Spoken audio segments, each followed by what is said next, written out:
Before his death, Robert Mitchum reveals shocking truth about Charlton H. Robert Mitchum was born Robert Charles der Mitchum on August 6, 1917 in Bridgeport, Connecticut. Mitchum's early life was far from fancy. He was raised in a working-class family and had a childhood marked by hardship and moving around a lot. His father, a stuntman, and his mother, who struggled to make ends meet, showed Mitchum the realities of life early on, teaching him a toughness that would later define both his personal life and his career. Mitchum's growing up in these challenging times gave him a certain toughness and realness that became his trademark on screen, a quality that connected deeply with audiences during Hollywood's golden age. Mitchum's entrance into Hollywood was anything but normal. After a series of odd jobs, including work as a stuntman and a small-time actor, he gradually began to get attention with his naturally commanding presence and a voice that was low, deep, and instantly recognizable. His early films in the 1940s, such as 30 Seconds Over Tokyo, 1944, and Undercurrent, 1946, showed not only his acting ability, but also a quiet intensity that set him apart from many of his peers.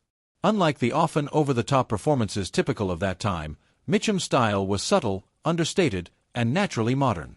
He became known for a type of anti-hero character. Characters who were complex, morally unclear, and mysterious, yet compellingly human. The 1940s and 1950s marked Mitchum's rise to stardom.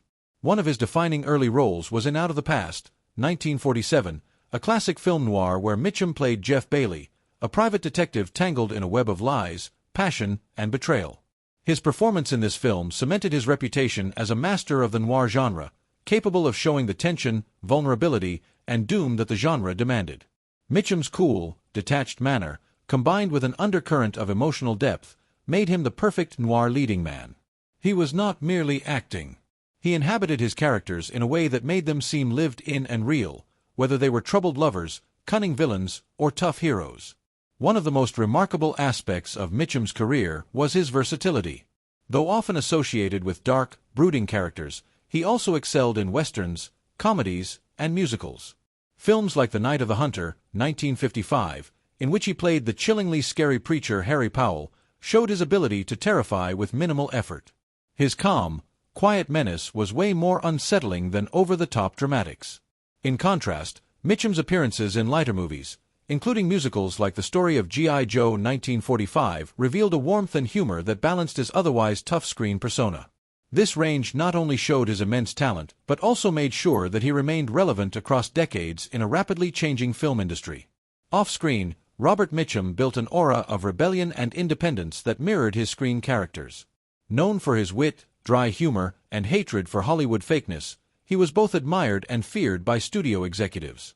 Mitchum's personal life, which included run-ins with the law, a love for fishing and poetry, and a reputation as a ladies' man, added to his mystique. Unlike many stars of his era, he kept a sense of being down to earth, often returning to a simple, almost private lifestyle away from the spotlight. His persona was never entirely made up. Audiences sensed realness in every glance, every pause, every line delivery. Mitchum seemed to exist both inside and outside of Hollywood. A man fully aware of fame's traps yet unbound by them. Mitchum's influence went beyond film. His voice and delivery inspired generations of actors, while his effortless coolness became a template for modern masculinity in cinema. Directors and co-stars frequently commented on his naturalistic approach, often noting that he needed little direction because he instinctively understood what each scene needed. His ability to show depth and emotion without excessive dialogue or obvious gestures was revolutionary in an era of heightened drama and theatrics. This simple yet powerful style made him a timeless figure admired as much for his craft as for his mysterious persona. Robert Mitchum married Dorothy Spence in March 1940, a union that would last for nearly 6 decades and serve as a foundation in his wild yet fascinating personal life. Dorothy, often described as patient, grounded, and tough, became Mitchum's partner at a time when he was just beginning to build a career in Hollywood. Their marriage happened during the early years of his rising stardom, a period marked by both intense professional ambition and personal restlessness. Together, Robert and Dorothy had 3 children, each of whom grew up dealing with the challenge of having a father who was both a Hollywood icon and a man prone to scandal and controversy. Despite the pressures of fame, the couple's bond endured, forming a family unit that remained remarkably intact in the public eye. Even as Mitchum's personal choices repeatedly tested its limits, Robert Mitchum, known for his effortless cool on screen and his reputation as Hollywood's typical bad boy, was never a faithful husband. His charm combined with the intense demands and temptations of the film industry led him to engage in numerous affairs throughout his marriage. These cheating scandals were widely known within Hollywood circles and often became tabloid stories painting a portrait of a man who lived life by his own rules with little concern for convention or social expectation. Yet despite this pattern of affairs, Dorothy Spence remained his steadfast partner. Her ability to handle his unfaithfulness with grace and privacy was a testament to her character and perhaps to a deeper complicated love that bound them together. Remarkably, Robert and Dorothy's marriage lasted for almost 60 years, an extraordinary achievement in an industry notorious for short-lived romantic relationships and frequent divorces. From their wedding day in 1940 until Mitchum's death in 1997, the couple weathered the highs and lows of Hollywood life, including Mitchum's run-ins with scandal, legal troubles, and the pressures of fame. Their long-lasting marriage speaks not only to Dorothy's remarkable patience and toughness, but also to Mitchum's complex personal code, which while often self-centered, still recognized the importance of his family and his lifelong commitment to Dorothy. Their enduring partnership stands as one of the most extraordinary, if unconventional, love stories in Hollywood history. A union that survived decades of temptation, fame, and personal flaws, ultimately ending only with Mitchum's passing at the age of 79. Before his death, Robert Mitchum, the legendary actor known for his gravelly voice, brooding charm, and effortless cool, made a series of statements that sent ripples through Hollywood. Known for his honesty, his refusal to go along with the Hollywood image machine, and his willingness to speak bluntly about the industry and its personalities, Mitchum did not hold back when discussing fellow actor Charlton H. In a conversation that would later surface as one of his final interviews, Mitchum's comments were striking in their directness and for many surprising.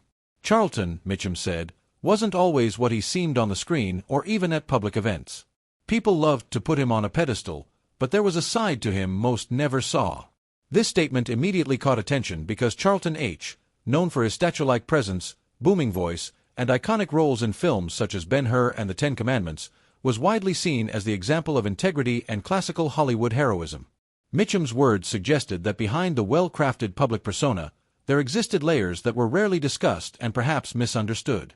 Mitchum's perspective came not just from casual knowing, but by decades of experience in the entertainment industry, navigating the complex web of studio politics, fame, and personal rivalries.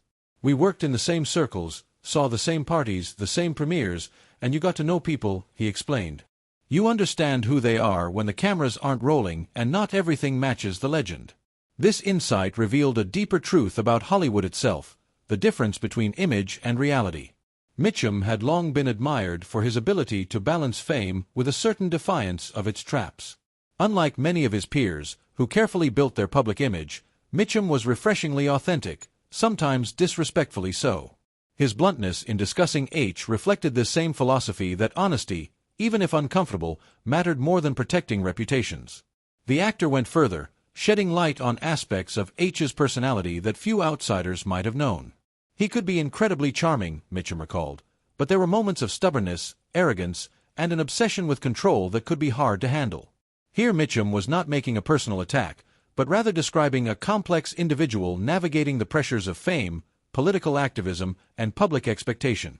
H's later years, marked by his outspoken political activism, particularly with the National Rifle Association, often overshadowed the man behind the roles. Mitchum's comments suggested that even in their earlier purely movie-related encounters, these traits were present and influential, subtly affecting his relationships and interactions within the industry.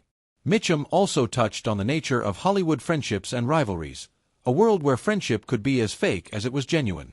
People like to think the stars all get along, he said, but it's a business first and the friendships are complicated. Charlton was no different. You never really know who's your friend and who's playing a role off camera. In these words, Mitchum highlighted an aspect of celebrity culture that many outsiders failed to appreciate. The blurred line between realness and performance, even among those considered peers.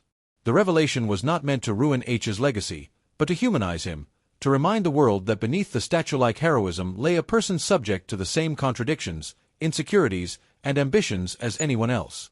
Finally, Mitchum's reflections were tinged with a sad awareness of death.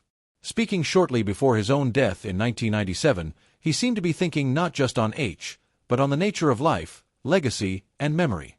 When you've been around as long as I have, he said, you see the cracks in the masks people wear, and you realize that the truth about someone isn't what you read in magazines or see in interviews. It's something else entirely, something far more human. His observations were, in a sense, a final gift, a reminder to the public that heroes of screen and stage are not perfect icons, but individuals with complexities that are often hidden from view. In the final chapter of Robert Mitchum's life, the habits and hard-living image that had defined much of his public persona caught up with him in a very real and permanent way. Mitchum was a heavy smoker for most of his adult life, a habit that began long before the dangers of tobacco were widely known or publicly emphasized. Like many actors of his generation, he smoked constantly on movie sets, during interviews, and in private life, often with a cigarette appearing as naturally in his hand as the laid-back grin or half-closed gaze that became his trademark. Smoking was not merely a habit for Mitchum. It was woven into the mythology of his screen image, reinforcing the tough, world-weary masculinity that audiences found so compelling in films noir, westerns, and war pictures alike. As the years passed, however, the physical toll of decades of heavy smoking became impossible to ignore. In his later years, Mitchum was diagnosed with lung cancer, a devastating illness that gradually weakened the actor who had once seemed almost indestructible. Those close to him noted that his health declined steadily, marked by tiredness, breathing difficulties, and a growing fragility that contrasted sharply with the imposing presence he had projected for so much of his career. For a man who had built his reputation on strength, toughness, and emotional control, the disease was a cruel enemy, one that stripped away his vitality while leaving his sharp wit and dry sense of humor largely intact.